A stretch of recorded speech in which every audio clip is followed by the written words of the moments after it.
Okay, I'm going to show you how to add an image to your web page. The first thing you want to keep in mind is a certain amount of planning. You will want to figure out exactly where your image is. You will always want to keep them in the general vicinity of your index page. I usually prefer to make a new folder called Images and stick the images in there. That will be extremely important to you later on when you have a whole lot of images that you want to link or work with. One of the things that I see students do is put an image on their desktop and then try to link to it there, which doesn't work. Therefore, you will always want to have them in a folder that is accessible to you, that is going to be uploaded along with your index and your style sheet. So let's get right to it. I'm going to go into the code here, just dive right in and start typing. Image src equals quote. Now at this point, the neat thing is I can actually browse for the image name if I've forgotten, if it's got some weird name or something. Browse, and then I happen to know that it is this one right here. So I click choose.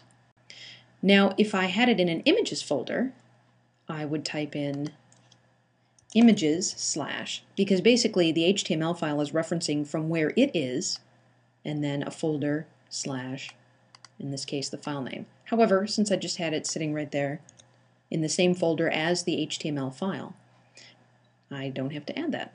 So as I click away, the image pops up. We can see it right here. One thing I recommend against is resizing your image in your browser. It's almost always going to look ugly. You'll notice that it has the little jaggies. Now, as far as sizing images goes in Photoshop, we're going to discuss that later, but for right now, just keep in mind that you would always want to do your image resizing in Photoshop or some other image graphics program, not in your browser. However, you'll notice that when I did that, we have the width and height here. You can type those in if you wanted to. There's really no need at this point. Sometimes you may find there is for CSS aspects, but this video does not cover that. So there we have it. We have added the image. Pretty easy, right?